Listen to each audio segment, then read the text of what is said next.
you in a minute. And I'm probably going to tag Washi Arts as well, because they also make really nice papers and they're offering some really nice prizes. So that's what I'm going to do. So take a look at the website if you are going to make a print, and see if you can go for any prizes. Hello, we've got a few people here coming in. I've just said, probably before you came in, I'm on my own today. So I am looking at the chat, but I'm also printing. So I may not be able to respond immediately to questions. If I forget and don't see a question or a comment, then just put it in again. I'll get round to it eventually. Okay. Hello. Oh, we've got some early morning Americans with us. Brilliant. And Canadians. It's quite early morning for you, isn't it? I don't expect you to be sitting there printing along. So you can just gather some inspiration and then print later if you want to.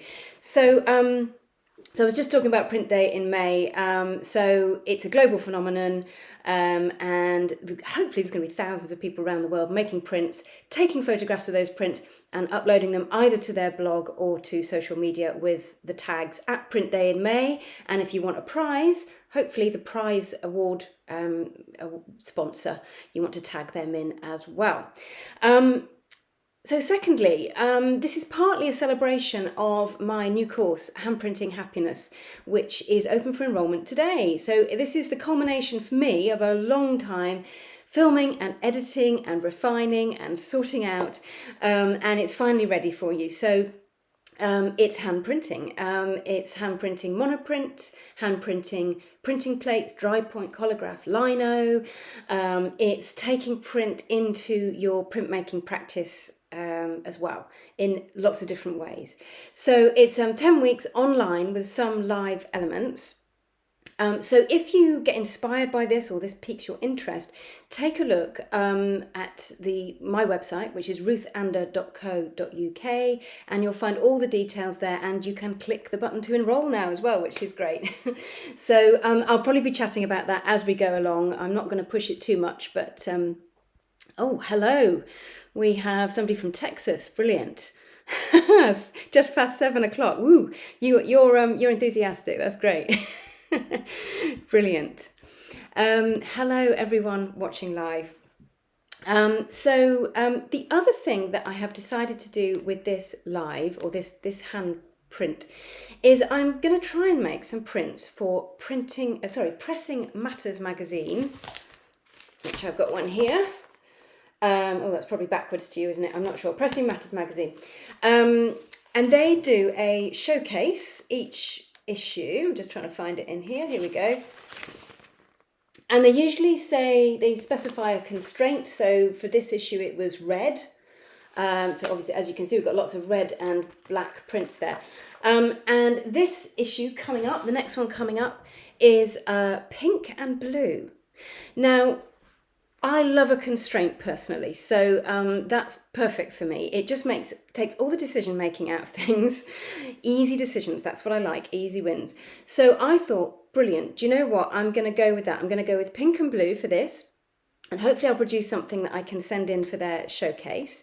If you also want to do something like that, then again, it's a matter of taking a photo of your piece of work, putting it onto Instagram, tagging at, where have I written this down? At Pressing Matters Mag, hashtag Pressing Matters Insert 31, and also email it to hello@pressingmattersmag.com.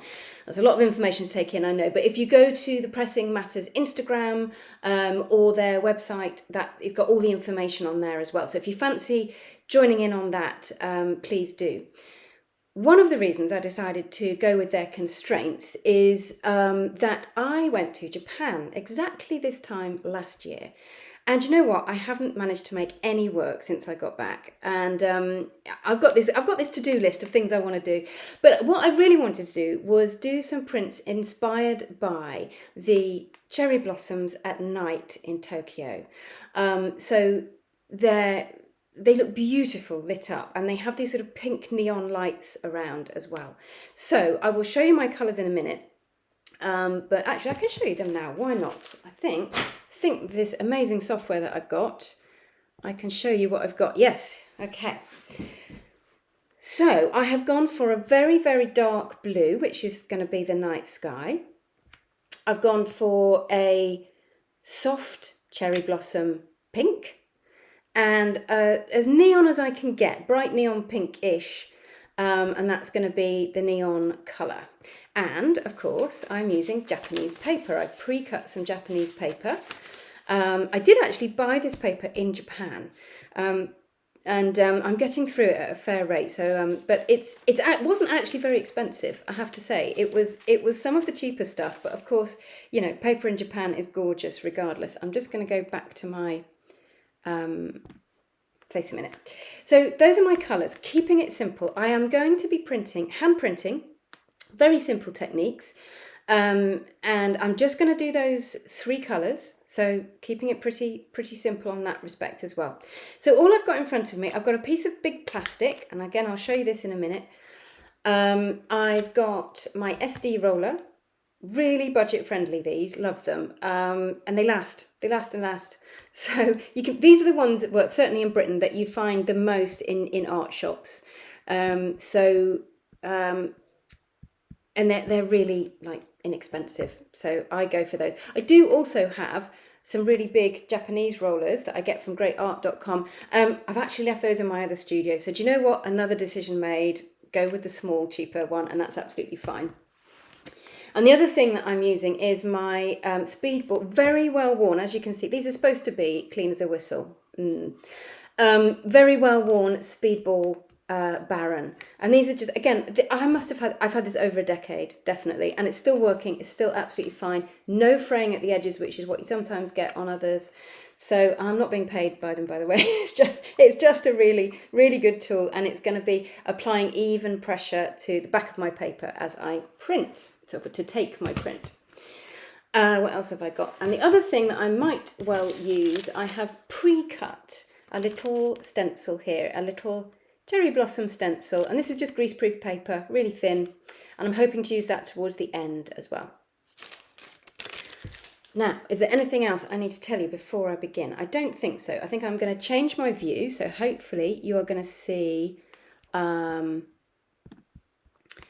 you're going to see my stuff. Oh, hello, Rowan. Yeah, no worries about being late. There's no late here.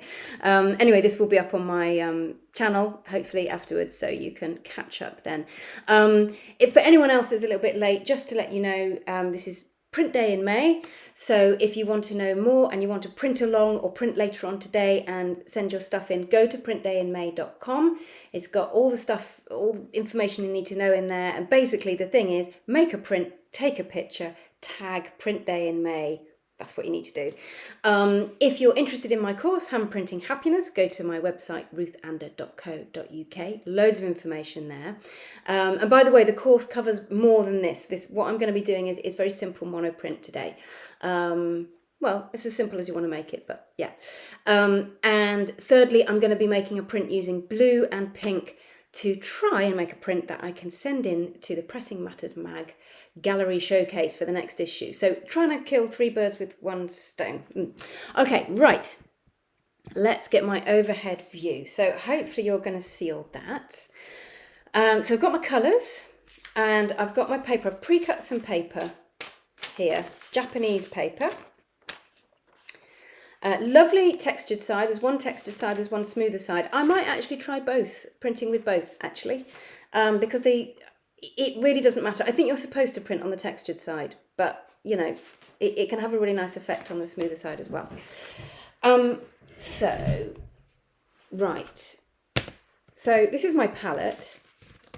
I've actually got underneath here, this is a piece of plastic. I know it's a bit difficult to see. It's my very dirty, messy piece of plastic. It's just a piece of Perspex.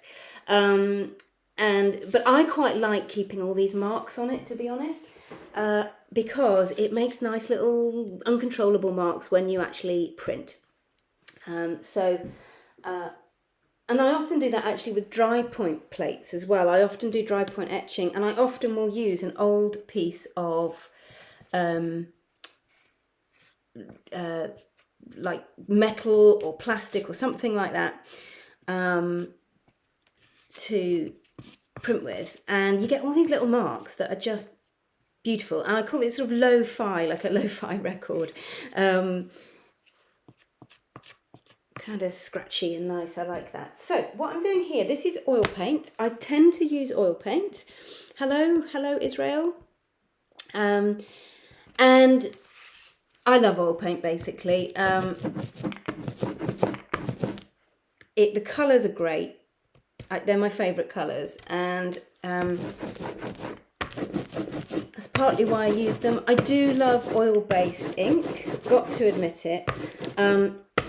But for monoprinting, hand monoprinting, you could use relief ink, you could use lino block printing ink. It doesn't have to be expensive. It can be water-based or oil-based.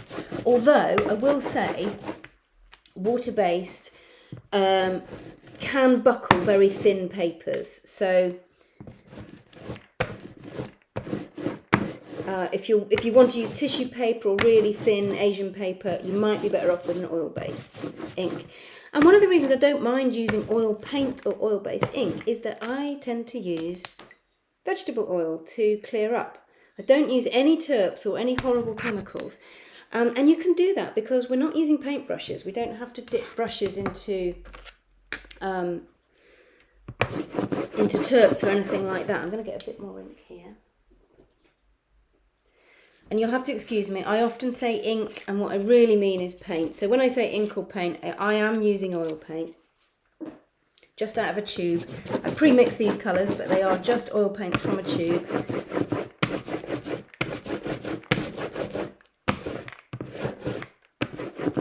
So what I'm going to do, I'm going to be working wet on wet. I'm going to do an underlayer. This is my underlayer. This is my very soft cherry blossom pink. That I'm going to use as an underlayer, my first layer. Now, I'm going to need a bit more ink, I think, because what I'm going to do, I'm going to try and get a few of these little pieces of paper on all together.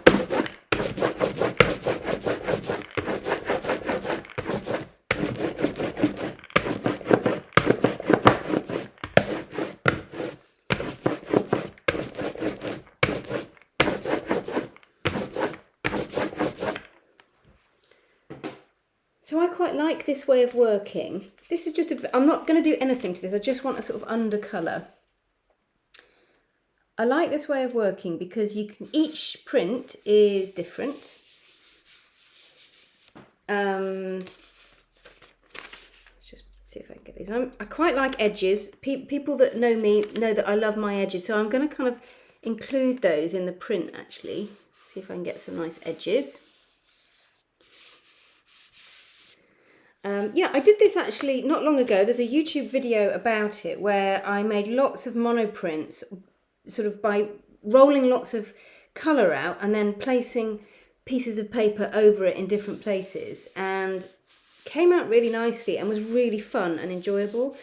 So what happens is you end up with quite a few quite abstract pieces, and that's probably what I'm going to be doing here, even though it's sort of vaguely based on these images I have in my head, and I do have some photographs of the cherry blossoms in Tokyo at night. They're probably going to be pretty abstract, to be perfectly honest. Now then,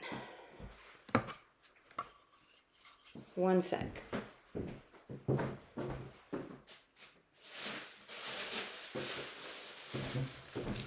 I've got to get my scrap paper. Okay, so I'm just going to put some scrap paper over here so that I can press down with my Baron. So I've got 4 pieces on here. These will probably come out quite light. They probably won't print brilliantly. I don't mind because I'm going to put more layers on top.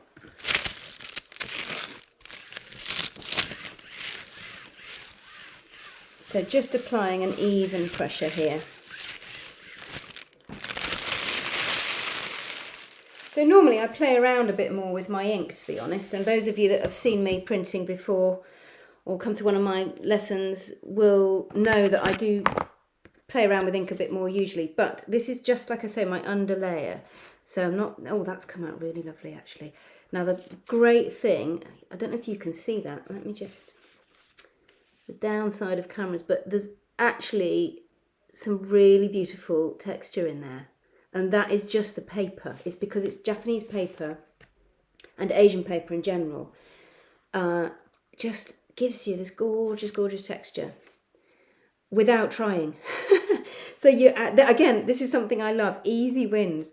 You know, I'm not doing anything that interesting with this. And again, I don't know if you can see that. Possibly not, but it's just imparting this lovely, lovely soft texture. So that's a really nice start. So I'll stick with those 4 prints. That's a lovely colour as well. Really, really soft pink. And again, actually, I can see that the camera's bleaching that out quite a lot, but in real life, this is quite pink. So, I'm really tempted to take a little ghost print of that, you know. I'm going to give it a go. Why not? I'll get my scrap paper here. I love a ghost print. So for those of you that don't know, ghost print is where you just take off whatever's left from your surface. Now obviously when you monoprint it's usually not much left, but sometimes there's some really interesting textures. Hello, we've got a few more people joined us. We've got Deborah from Weymouth. Hello. And somebody's asked, given a nice big set of water-soluble oil paints. Can I use these? I believe so, yes. Because I think they are still oil-based, so to speak. So they should have a nice viscosity to them, and they should be fine, but then easier to wash off, I hope. There are also such things made by Cranfield. They do water-washable, oil-based printing inks. That's a mouthful. I have to say I have found them to not be very water washable. Well, it is possible, but you can use those as well if you wanted to. Okay, right, ghost print, it's okay. A little bit of texture, that could be quite good for some kind of collage, so I'll put that one aside. And Alfie's asked, do you have favourite basic oil paint colours that you mix from? Yes, I do, and I haven't got them in front of me, but it's basically, I do lemon yellow, Prussian blue, a scarlet of some kind, so I think there is a colour called scarlet, or you could use cadmium red, and white. I tend to use pretty much only those 4. Prussian blue is a great mixing blue, I have found. And sometimes I use French ultramarine, and that's because it's very difficult to get purple, really, with Prussian blue. So I will use a French ultramarine on occasion as well. But that's basically it, and I mix almost everything from those colours. If you're using printmaking inks, they're often called different things, I have to say. So you'll often get things called cyan or mixing blue, or things like that. Basically, a Prussian blue is a very dark blue, so I tend to go for quite a dark blue, quite a warm blue, a scarlet bright red rather than a magenta. I prefer that to a magenta, and a lemon yellow rather than a warmer yellow. So yeah, that's what I tend to go for. So I know. I think I'm not sure if I'm saying your name right. I'm not using tissue paper. I'm using Japanese paper because I'm going to try and make some Japanese images, or inspired by my trip to Japan last year. So that hence cherry blossom pink, and I've got quite a sort of. I've got a really bright neon-y pink, and I've got a dark blue. So the idea is these are going to be prints of the cherry blossoms at night in Tokyo, but they might be quite abstract because I'm just going to go playful and fun here. So I'm not going too figurative. I'm just being inspired by the colours and the feel. Hello from Ireland as well. Hello.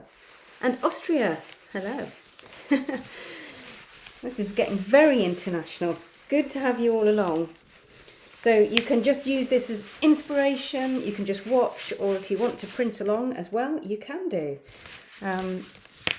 Those of you in the Americas, you've still got the whole day of print day in May to think about what you want to do, or print something. Or just watch and see what everyone else is doing. That's the nice thing to do. So, I didn't explain what I was doing there, but I was clearing up my first colour, and I just use vegetable oil and rags. So I collect rags. Great if you've got a growing child like I have, because you can use their old clothes and things like that. So that's how I clean up. And in actual fact, I often use oil and rags, even for the things that call themselves water washable, because I just find it a lot easier. It seems to clean up better. So the next thing I'm going to do is I'm going to use my really dark blue, Prussian blue. I think I've put a little bit of red in there to darken it even more and make it even slightly, vaguely more purple, but not really. These, by the way, I just use these cardboard spatulas. It's old mount board or bits of mount board that have been cut away when I'm, mounting things up, framing things up, and I can't use them for anything else. They're great for spatulas, so I have tons of them.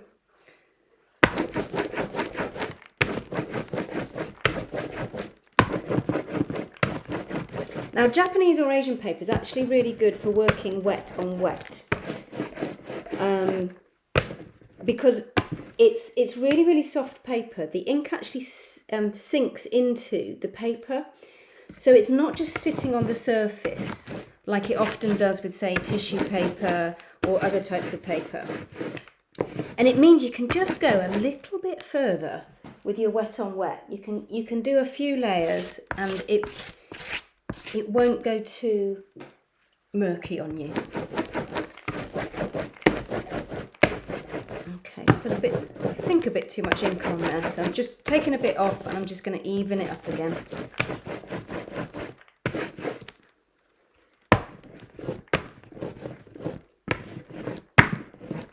Dale, how did I get the neon pink colour? Well, by sheer luck, I had a very old half tube of rose madder, which is quite a bright pink. Thank goodness, because I wasn't quite sure how I was going to make it, in all honesty. Anyway, squeezed some out, added a little bit of white, and there we go, got that lovely bright pink. So yeah, that is, one time where I used a colour other than my usual array. Rose madder is a good one. Sometimes things like if you want turquoise or a really bright purple or a really bright pink, you do have to just go for something. Is it Violet Lake is the purple one. Rose madder's great for a really bright pink. Or a kind of emerald colour that you might want to make into a turquoise. Very occasionally you just have to do that if you want really, really bright colour. Although sometimes what I find is if you put one colour on top of another, usually a complementary colour, it makes it really, really zing out anyway. And then, so you don't need it to be so bright. If you just use that thing of putting complementary colours one next to the other, you don't always need a really, really bright colour. Right, so this is sort of my night sky of Tokyo, and I'm just going to check I can... I am going to put a little bit more on because I want to try and get these 4 pieces on if I can.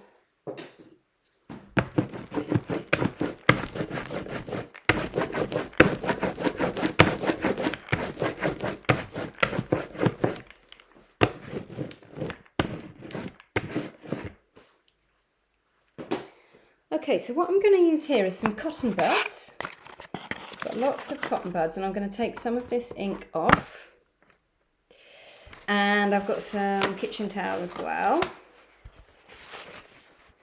So kitchen towel, I tend to sort of roll it, kind of fold it up like that until I've got a point, which is a bit like using a cotton bud really anyway. And what I'm going to do, I think, is I am going to kind of take some ink off, sort of in the shape of a cherry blossom tree.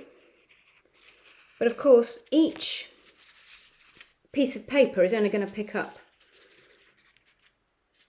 parts of this, so it will be quite abstract. I would quite like each piece of paper to pick up something quite interesting if I can.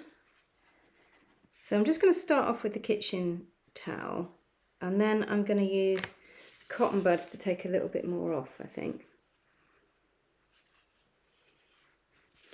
The cherry blossom trees in Japan were so gorgeous at night. So they sort of plant them en masse in Japan for exactly cherry blossom time, so that when they all blossom at the same time, it looks absolutely amazing. But then at night, it looks even more amazing because they light them up from the bottom, and you know, the cherry blossoms just look incredible.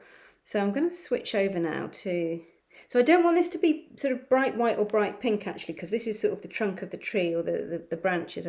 So I'm not taking absolutely loads of ink off here. What I'm going to save that for, I think, is I'm going to use the pointy end of this cotton bud to take off as much as I can. That will hopefully look a bit like cherry blossoms. So wherever I'm taking ink off, I guess fairly obviously is not going to print the blue colour.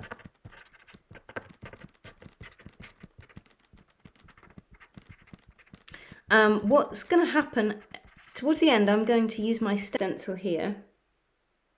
So I'm going to use blossom highlights wherever I want them. But right now, I'm just going to take as much of this off as I can. They kind of reminded me of the Van Gogh trees. You know, those amazing, wild, energetic, usually peach trees or something like that, that he painted, just reaching up with energy into the sky, and that's what I loved about them. Or maybe he taught me to love them. So this is the slightly menial bit, just taking off lots of ink. But what's going to happen is that nice cherry pink is going to show through, I hope.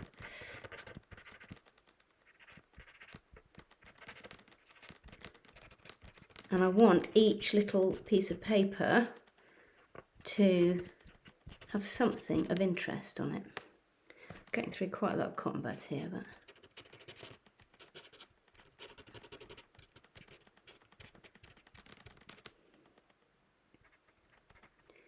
kind of want that nice energy coming through if I can. So Alfie's asking, is there a good way of knowing if the ink is too thick or thin when you roll it out? Yeah, well, the best way is listening, believe it or not. If you get this really raspy, like, you'll know it when you hear it. It's quite a rasp, it's quite a loud rasp as you roll. That's probably too much ink. You do want a sort of nice quiet hiss. That's nice. If you hear a nice quiet hiss as you roll, that's probably about right. And it is a bit of trial and error. I mean, it's the number one thing that people ask me about when I do face-to-face workshops is this the right amount of ink? Am I putting it out right? And, you know, sometimes it depends on your paper, it depends on your ink or paint. So it might be a bit of trial and error playing with what you've got, your tools and your materials. But yeah, listen to what you've got. I've got a tad too much on here, but I know that I think it's probably, hopefully, going to print in quite an interesting way. I hope it is. Otherwise, it's going to be difficult while I'm going live. I've never done this before. I've never done this print before. I've never done this idea before. So, I mean, it's a little bit hair-raising, I've got to admit. So forgive me if it all starts falling apart at some point.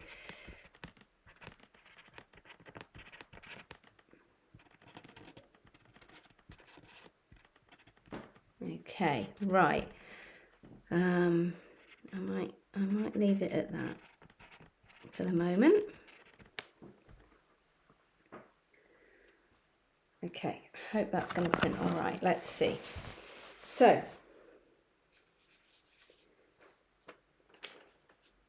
I'm going to place my paper over.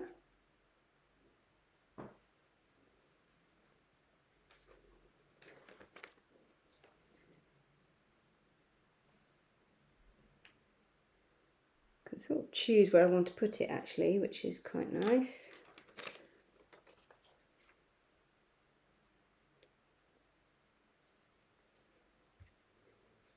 Now one of these, that one, is printing onto the shiny side of the paper.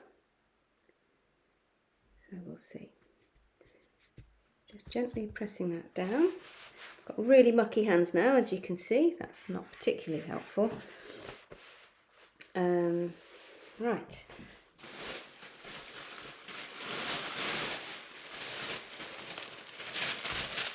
Okay, so we've got some scrap paper here. So, Hand Printing Happiness course that is open today for enrolment up until the 18th of May. The first module does cover this kind of printing, hand monoprinting, not necessarily gel plate printing, but hand monoprinting. And then the next two modules sort of lead off from that. So working with printing plates, mixing the monoprint with printing plates, which is a really nice thing to do.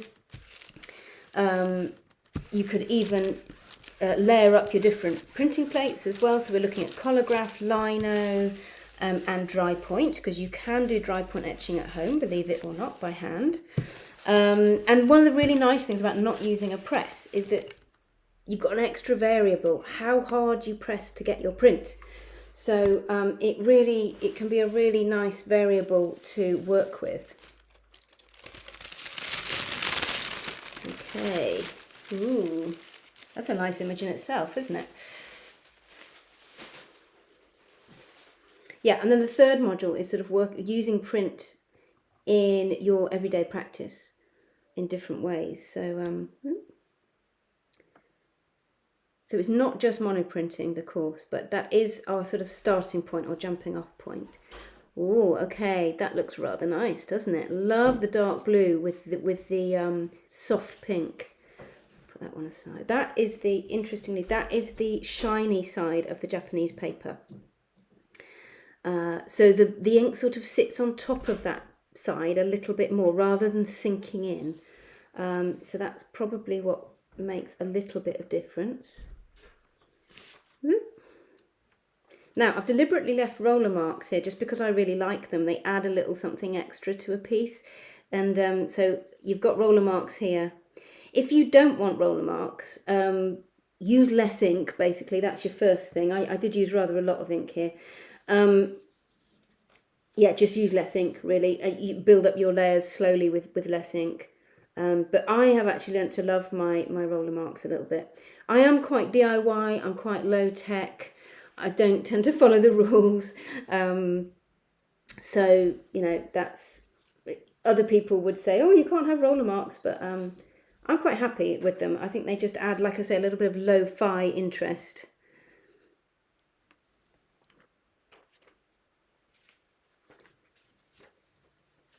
Oh, thank you for whoever is helping Paula. I'm on my own today, so I am looking at the chat, but I can't always pick up immediately what's happening. Yeah, so I really like those roller marks actually. Yeah, that's my kind of thing. It's not everyone's thing, I know, but I do love my rough edges and my roller marks. So one thing that I love about printmaking is the constraints and the things like that, really, where you can get these unexpected marks, these things that you don't plan for. Do you know what? I'm going to do a little ghost print on top of my pink ghost print, because it wasn't very interesting. It's quite a good way of just getting excess ink off here as well.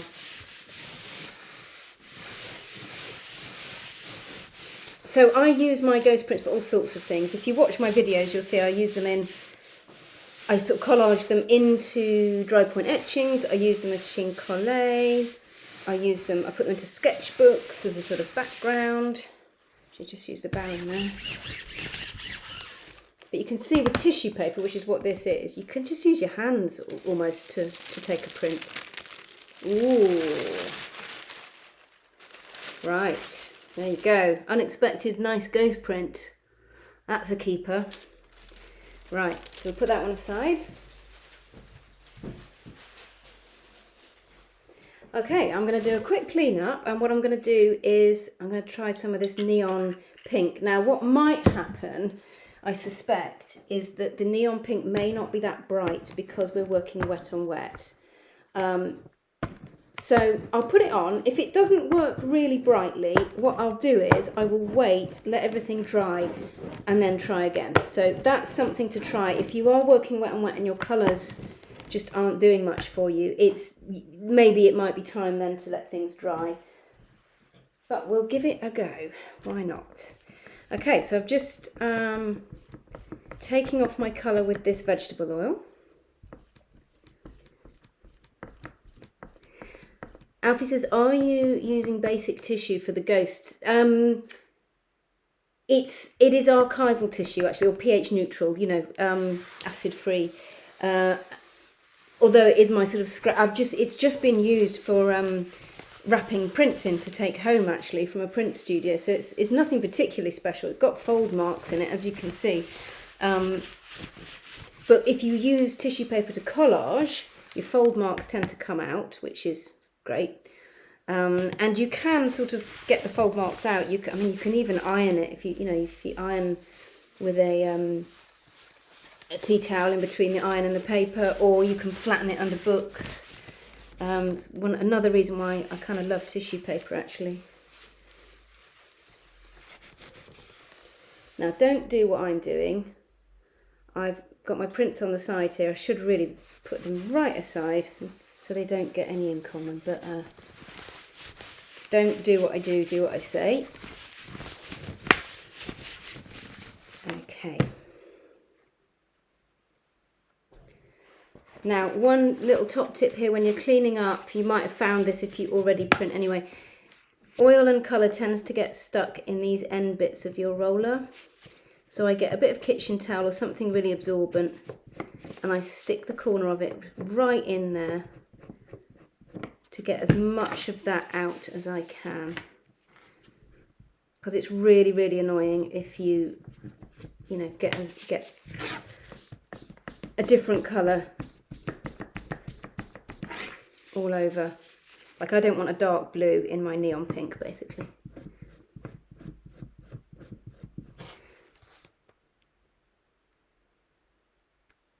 I'm sorry if the sound keeps breaking up. Yeah, it sounds like some people have just closed the browser and come back in.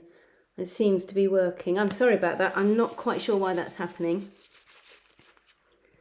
This is my first YouTube live ever, so and my first time using this particular software to do it. So you'll have to forgive me if things aren't absolutely perfect. And I'm trying to keep an eye on the chat, but it whizzes by sometimes. Okay, right, I think we're ready for our next colour.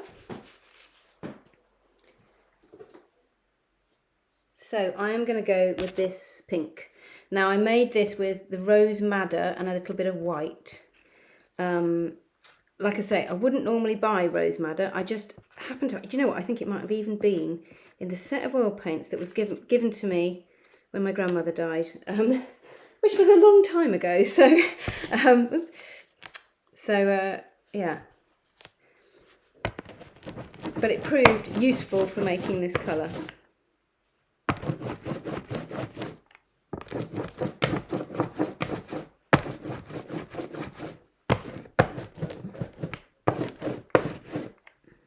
Now, what I am going to do is I'm going to place my papers on here and then push onto the back, draw onto the back. And that actually doesn't need much ink. Probably need less ink to do that than you do the other technique I've just done. So I'm just going to take a bit of ink off.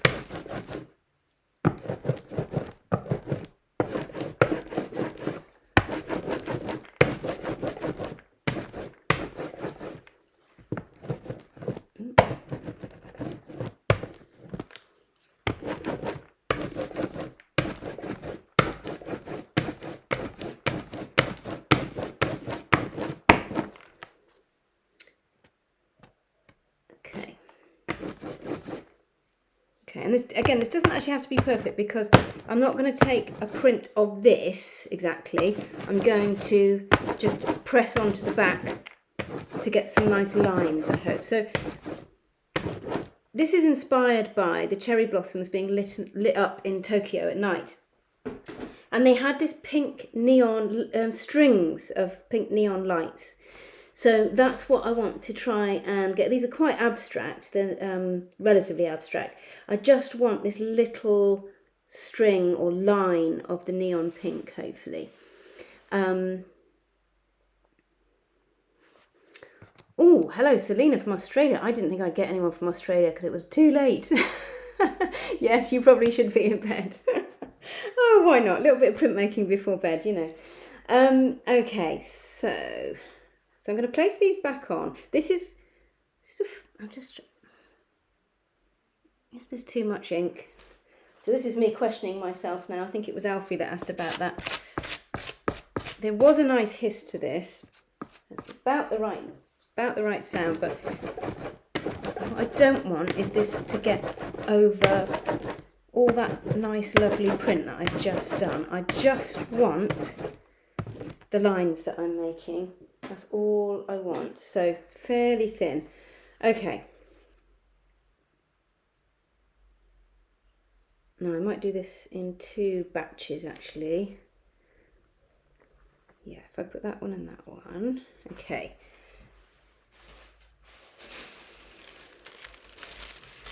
This is scrap tissue again. It is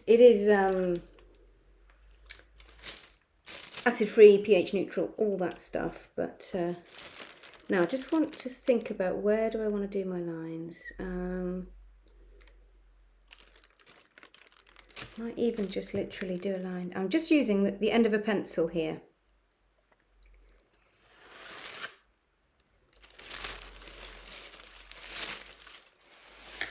Let's see what that's done.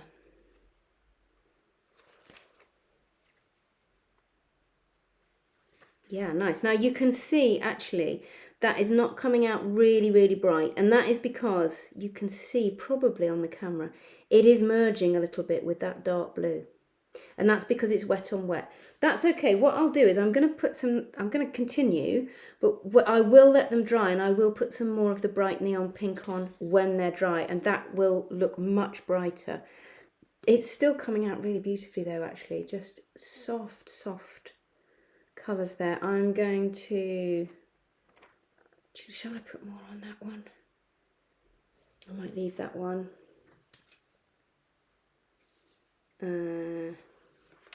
Okay, sorry, being a bit indecisive here. It's probably not the best thing to be when you're live on YouTube. Right, just going to do another line here.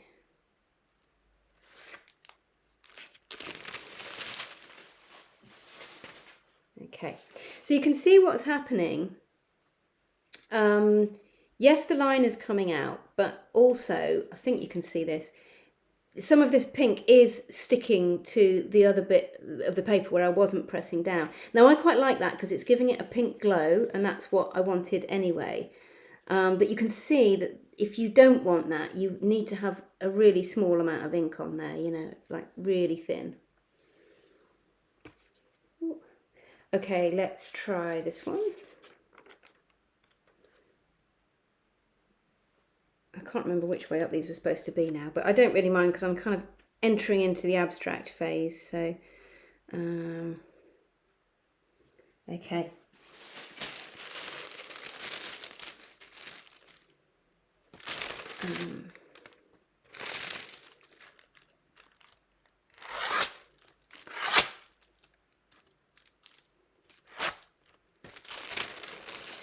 So I really like this particular technique for getting energy and movement into monoprints.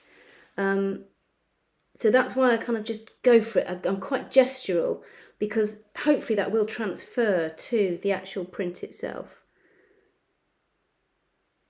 It's a little bit diagonal, that, overly diagonal for me. I might add an extra line. Yeah, I think both of those I'm going to add just a little bit extra. Not we on? We're on 10 to 2. Okay, we're fine. So you could use the end of a pencil, you could use, I often use the end of a knife handle.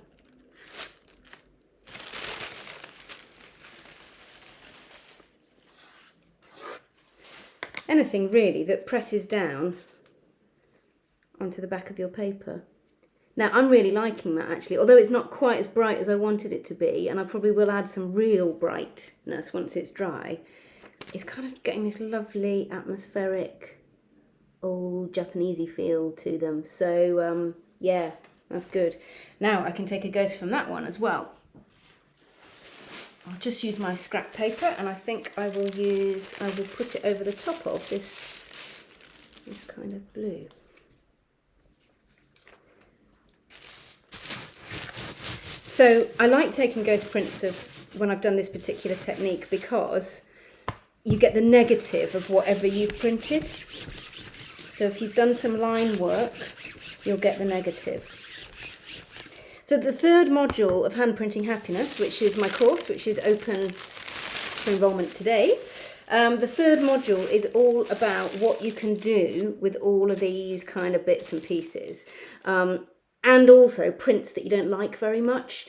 You can either make them better, make them good, you can completely transform them, you can work into them, you can add them to mixed media pieces, you can make collages, you can collage into them, you can put them in sketchbooks. There's so many things you can do. So, I mean, for instance, this will go into my collage stash, certainly, and it might even be that I use it as the background for something else. Yeah, I know the dark blue is gorgeous, isn't it? Yeah, it works really well on the Japanese paper. Okay, so that's taken quite a bit of my paint off for me, so I'm hopefully not too much of a clean up. And then I'm going to do one more thing, I think, and then I've really got to let these dry. And I'm going to use my stencil as my next thing. See if I can get a couple of highlights. If not, then it's just going to be let it dry and come back to it. Now with oil paint or oil-based inks, you guessed it, I'm afraid it does take blooming ages to dry. Not so bad in the summer and the spring because it's warmer and less damp. I guess it depends where you are. If you're in Australia, then you might struggle a bit this time of year. But in the Northern Hemisphere, it's a little bit better. They can take quite a while in the winter, I have to say.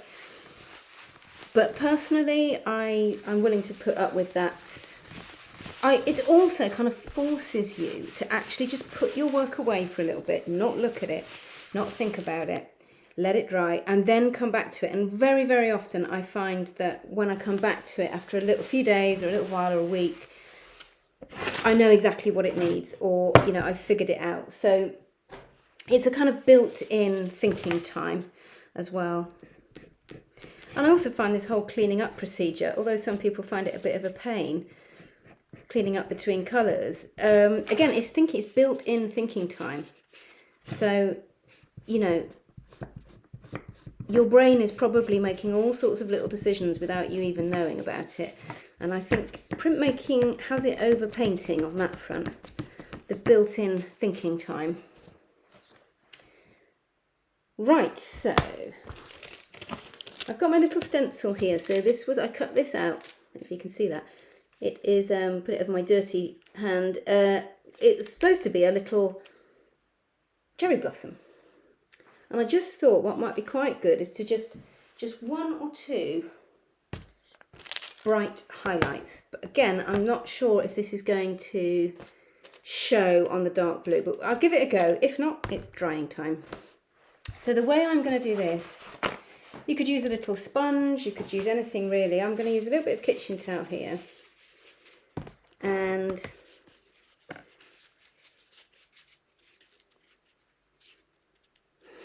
yeah, Autumn, I agree. Yeah, it always looks better when you walk away for a bit. Absolutely right. I'm a big fan of putting things away in drawers or letting them dry and just not thinking about them. And then suddenly your eyes can actually see things afresh. So I'm just dabbing this sort of, I made a little pad with the kitchen towel. Could be a rag, could be a sponge, anything really. And I've got a bit of the nice light cherry blossom ink on here. Just going to see if I can get one here. This is just greaseproof paper that I'm using. I use it for lots of things. Very, very useful. Okay, that is coming up as a highlight, but it's not brilliant. Let's have another go.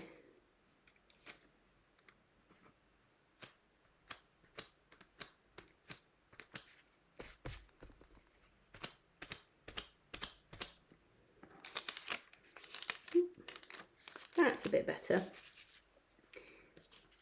So that's coming up as really quite tonal, you know, a real tonal contrast. And I think I might put another one up here. So I'm a big, oh, turn it over. Some of you may know I'm a really big fan of tonal contrast. It almost always makes a print or an image of any kind really look better. And it's usually what's missing. When somebody says this isn't working, it's very often that. So that's why I like to add, usually I have to say I add my highlights when everything is dry. But today, because I'm working wet on wet, I'm just adding it now.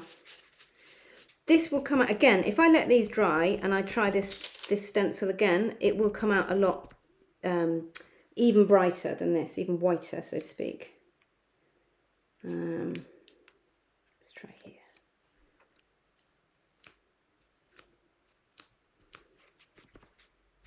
And you can see, I don't know if you can see, but the blue is coming through quite a lot. So there we go. But you can see it is definitely, that's the brightest thing on that image. And I will do one more, and then I think I'm going to leave the others, and I will add maybe some when they're dry, because we're coming up to 2 o'clock now. So put one here.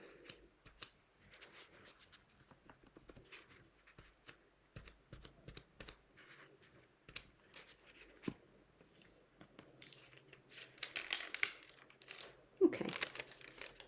Right, so that is, I think I'm going to leave that as the end of my monoprinting session. So if I just put these, so far I've got these 4 little abstract, kind of abstract, semi-abstract pieces, which I'm quite pleased with. And I think what I'll do is I'm going to put those away in a drawer like Autumn suggests, and come back, look at them, add any highlights or tonal contrast that I want, and I will probably put just like a little bit of a bright neon pink on there to just really bring that out. So Alfie asks about the course, and will it have any initial gathering of inspiration and how to use that to inform the prints? I haven't actually made a video of how I gather inspiration, although I'm considering adding one in.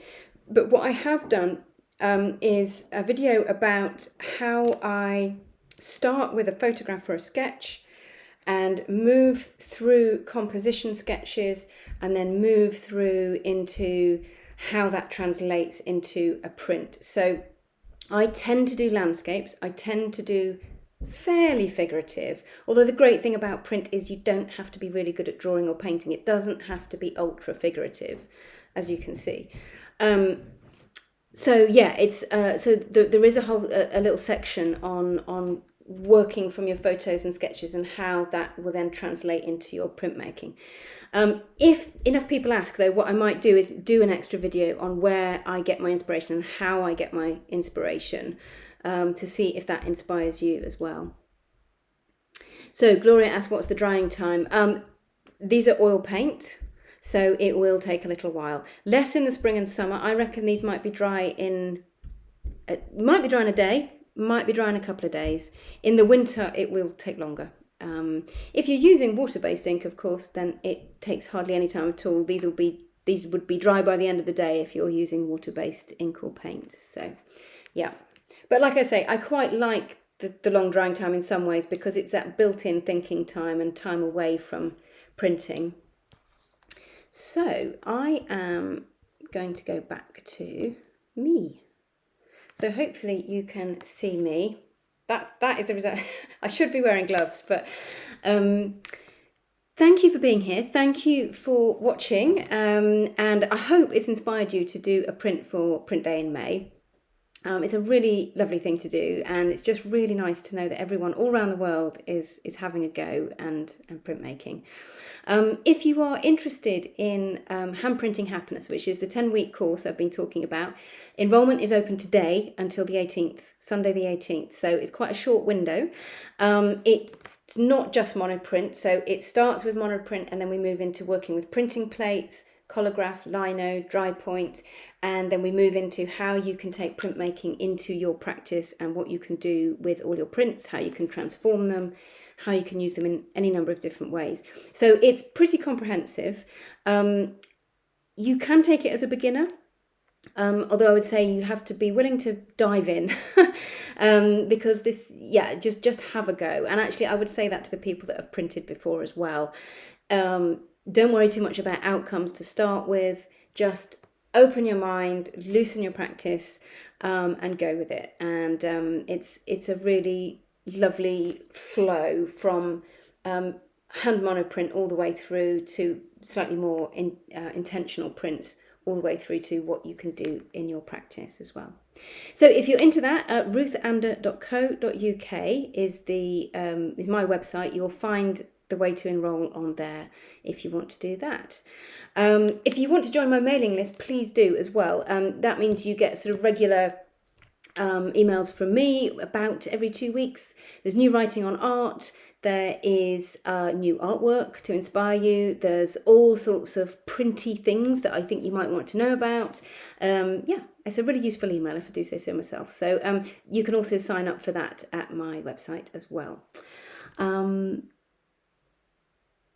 Okay. Right, just checking the chat. Yes, Tilly says, I love the experimental and chance. Yes, that's the joy of it. That's the joy. So yeah, and monoprint is full of it. You kind of have your constraints and then you kind of just let chance play its part. So yeah, that's what I love about printmaking. I hope you do too. Rowan, I'm gonna see you on the course. Excellent, that's good. And Paula, it was so much fun. Brilliant. I'm glad that's what it's all about. So I had fun too, actually. I really enjoyed it. So I think I'm going to end it there, unless there's any other questions that people want to chuck in the chat before I end the live stream. Then put them in now. Great. I'm glad you enjoyed it. And I hope it's inspired you as well to do some printing. So I'm going to say goodbye, and I will see you all soon, hopefully.